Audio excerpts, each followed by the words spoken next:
Hello, and welcome back to my YouTube channel. My lovely name is Faulata Lihabi. And I'm Arnold, the famous one. And as we promised last week, we are back again with another video of how the wedding planning went about. And let's get right into it. The first thing, after you've approached the priest and all that, I don't want to go and talk about the same things I talked in the previous video. So after all that, you have to plan yourselves. How are you going to come up with the finances? So on our side, I had mentioned earlier that finances were a very, very big challenge. But we managed. Sure. And how did we go about it? I know that's what many people are asking. And yeah, what we did is that we opened up our WhatsApp group and we invited friends. You have something to say? Because you're making it sound so simple. Ikitu si rahisi, yeah? Mm-hmm. So, mara most tukipanga harusi ama ukikuwa na the idea ya what you want to achieve, inakuanga very simple. Unanga, unaenda withdraw the money you have in your bank account to come and just organize everything. But there's a lot.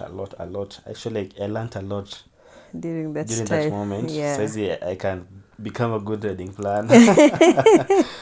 Because that thing is so involving, mentally, physically, emotionally, financially. That thing. Okay, we had set aside some amount, of course. If you want a good wedding, or if you went to a wedding, you have to plan for it financially, yeah. But then ile time tulikuwa tunapanga harusi, kuna a lot of things konga nimeput into consideration. So ile amount tulikuwa tumeka aside, it ended up kuwa very kama a quarter of the amount which is needed to plan the wedding. Yeah, It was way less. It was way less. Actually, we had planned to do just a small wedding, maybe 10 people. Yeah. At most maybe 20 to 50. Si watu wengi. We host a tea party. Hatukishindwa kulisha watu wote na kucelebrate na yeah. But then after transitioning from a simple wedding to a big wedding, a church wedding, it became, I wouldn't say it was a big wedding, but it was like a normal church wedding. How many guests were you expecting? Oh, by the way, what you need to know, first of all, even before creating the group, things that you need to know is how many people are you expecting on that day.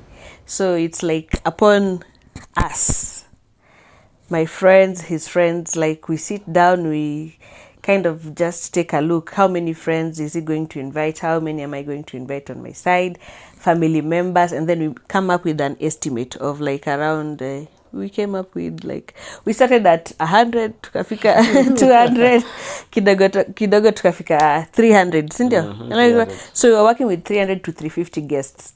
But on that day, by the way, things happened, because even in church, you just find like some faces. Nowadays, you look at the video and you're like, now who is this?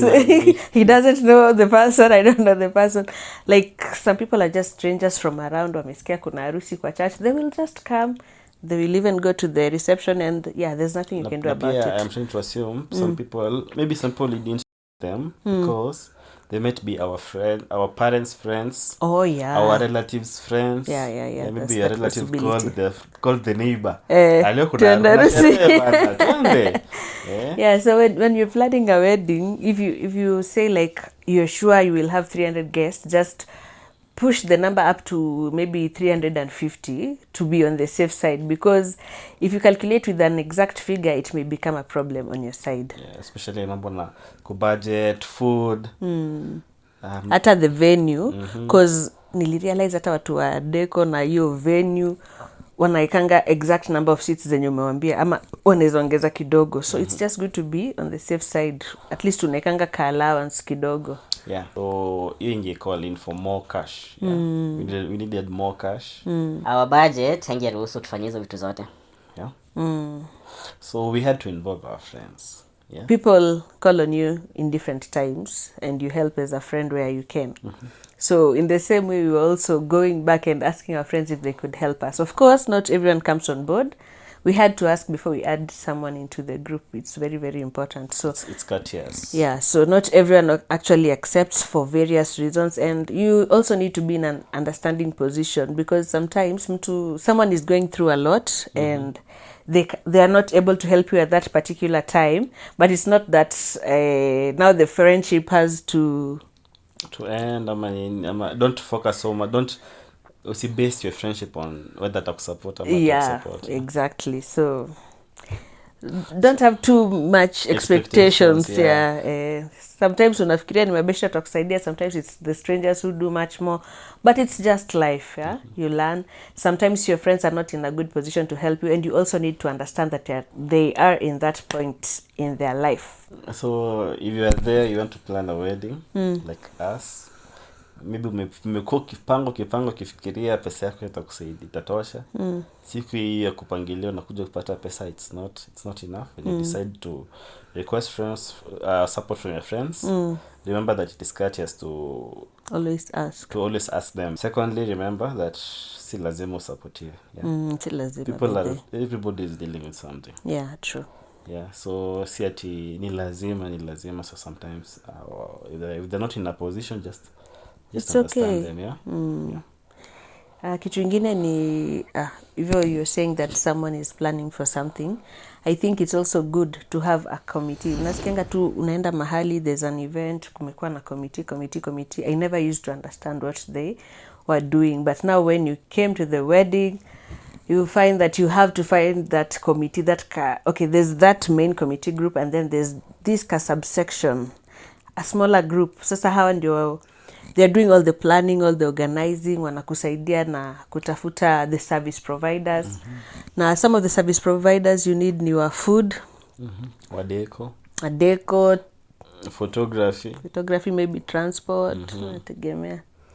It was a lot, and the committee really helps a lot, and they push a lot. So sometimes unajua tukiwa wawili tuko like naogopa ku approach this and this person, ama because I don't have funds, ama because I don't know the right people, I won't go this way and that way. But the committee comes in handy because most of them you find that they are experienced in these areas. So unaweza kuwa umetafuta mtu wako ati unajuanga huyu mtu anapika, this is the best caterer in town, but your budget doesn't match whatever he or she is going to offer. So at the end of the day, pia lazima uangalie mfuko. Na since you have a committee, they are able to advise and also give you many more options than you have. So sometimes utapata pia there's someone else who does something equally good, but at a lower price. Na si ati ni kitu mbaya. So I think the more people pia una engage, the more people unaongea, now they help you to understand and to get more people on board when you atakusaidia.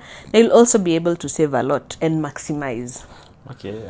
On that point, most times unapata mtu amespend pesa kidogo, but they end up having a very very beautiful, colorful event. Mtu mwingine amespend so much money, but ukiangalia the things zenye zimetumika ama how the day was, maybe it's not that exciting. So unaweza sema it all depends on the people. When you meet the right people, they're going to refer you to the right people. True. Some service providers will quote for you an amount based on how they know this person. So unaweza kwa join na service provider, but your friend ama mtu wa committee anajua this service provider. So they are able to come up with that, anakukatia prices. So they're able to arrive at a good price. So committee ni muhimu sana. Na committee si lazima ikuwe your relatives, just friends, hata neighbor. Ama mtu umeona akishughulikia pia wedding ya mtu mwingine na ilitokea poa, can also approach them now that they have the experience. So we formed the group. Slowly by slowly, a journey for 1,000 miles began. Like WhatsApp group ya wedding, or you don't include your parents, wanakonga guests. So you just start with those people who are close to you. So that's how it was. So I think bad on finances, if we can just mention it here, if it's okay. It reached a point like we were a few weeks to the wedding. Na so tuseme tu in the last month. In sasa Indio the wedding month, but the wedding was happening like in the last week of that month. So when we were looking at the response, it's like we were halfway. This is what the cash that we had. So we were worried. Tunaona this is the last month, we have like 3 weeks remaining, na mambo haiendi poa sana. So we had to come up with an idea. So we also did a tea party. So tea party was where we involved our parents, our friends. Sasa hiyo ni kukuja physically. Actually the tea party was was ilikuanga it was nice. It was yeah, we didn't expect it. Yeah, our friends turned up in large numbers. It was just awesome. We managed to raise funds which assisted us in the planning. It boosted us a long way. It boosted. Imagine kama tuko kwa the last month na ndio tuko halfway through. So when we did like the tea party, tulienda like hata 3/4. So we were almost reaching the target after the tea party. Na tea party tulikuwa tumebakisha wiki moja ama ilikuwa ni wiki mbili? Ilikuwa 1 week too. Na sasa tena that 1 week, it's funny enough because haikukuwa wiki ya end month na haikukuwa the beginning of the month. But imagine watu walitoa do, like it was just tuseme tu ni God. Miraculous. It was a miracle. Ni ile time yenye unajua hapa watu hawananga pesa, kuko hivi. So, kuna kitu umesahau. Very important. Okay, as much as you're calling people to come and support you, there's also the amount which you are also supposed to bring in. So to present to them, yeah? Wanasemanga mkono mtupu haulambwi. Uwezi ambia watu wakuja kusupport na una kitu. Hauna kitu manzi. Watu hawatatoa. So kuna hii amount like I said earlier, tulikuwa tumesema, tulikuwa tumeput this cash aside tusema in your wedding. But then the logistics involved unakuja kupata kuna vitu mob zinahitaji do zenye huko umeambiwa. The committee imekufanya ukaona this and this, the one who was supposed to cater for them, yeah.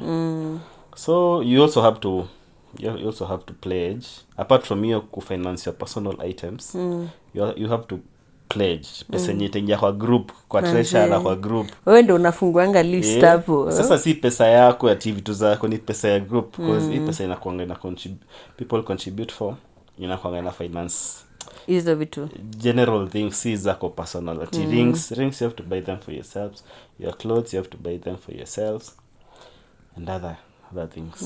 I guess on that point pia sometimes it depends. Unajua kama you had a longer period to plan this wedding, I think it's allowed. Kuna weddings zenye unasikianga hata bibi harusi bwana harusi nguo zao zitanunuliwa na that pesa yenye una raise una get.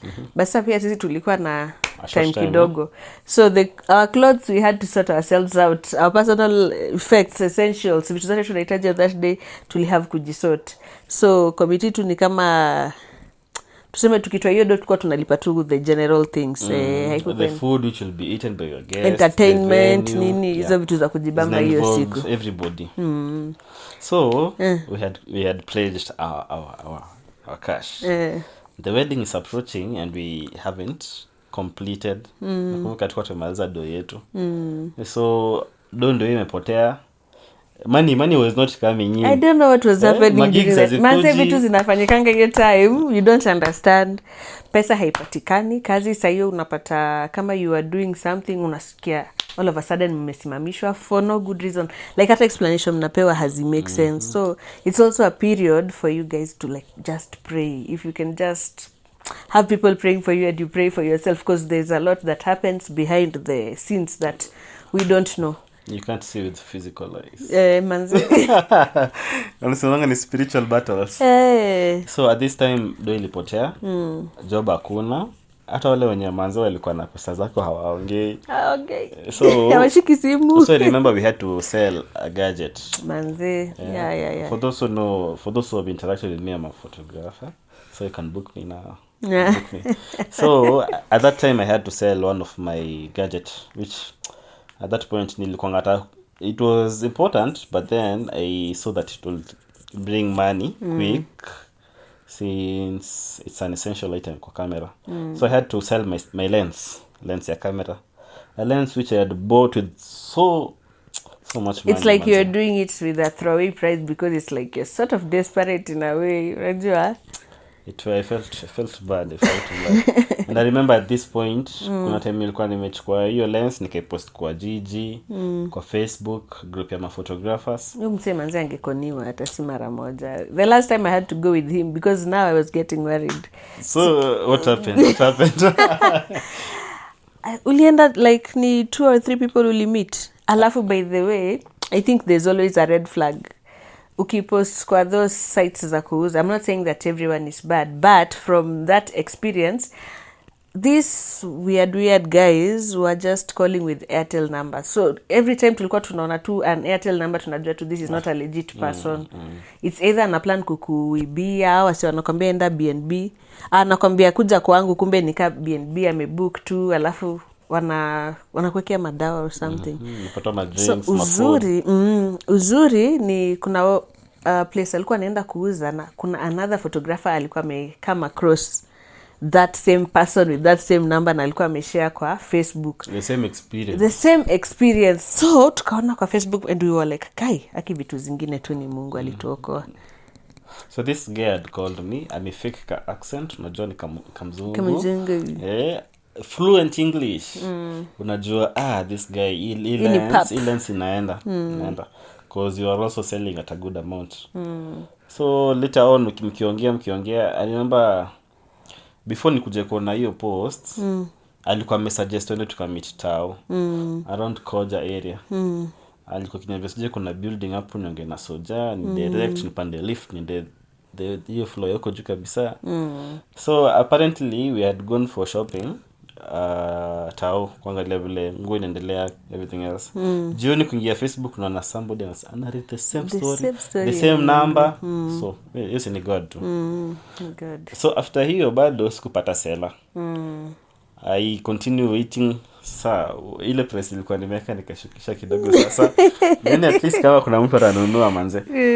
So I got another customer, another client who wanted the lens.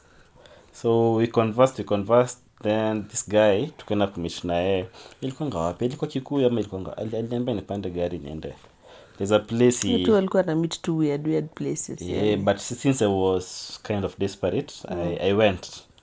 So mimi nimelipa much, kaenda hadi huko place alikuwa ameniambia, and I waited for the guy. Apparently alikuja 2 hours later. That was a red flag, which I should have seen it. But then I guess the desperation which I had ilifanya nisione. I didn't add up. So this guy came, we met. The funny thing, red flag number 1, alikuwa na mask. Mimi sina mask, yako na mask.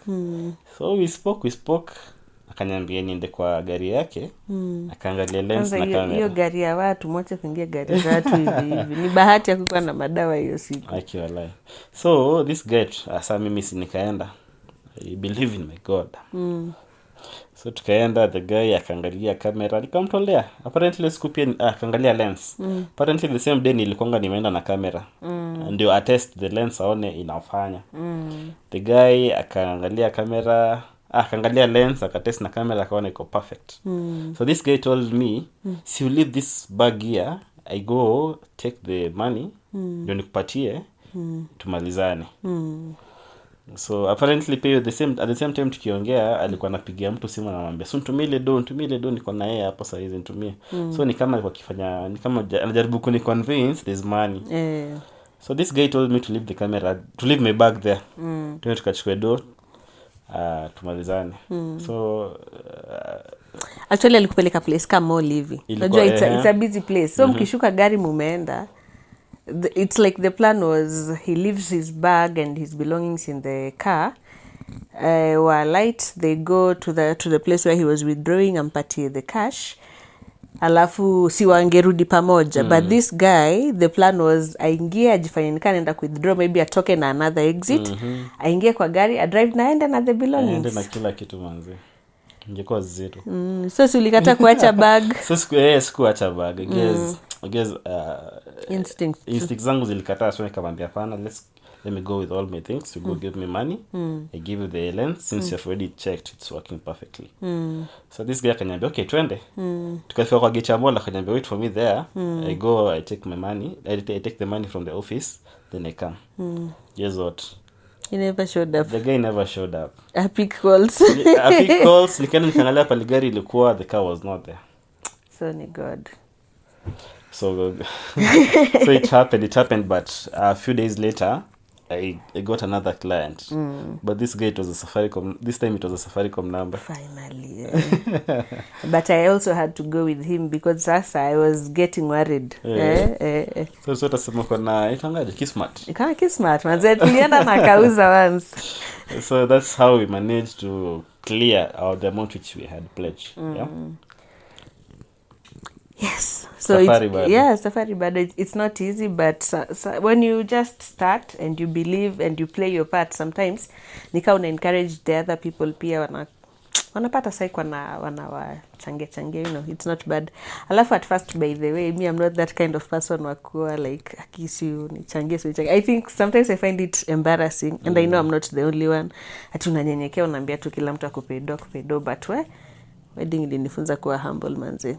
Kunyenyekea tu, sometimes too you have to go be unashusha nyavu. Unashusha nyavu. Unashusha nyavu kidogo. But anyway, it was a great experience.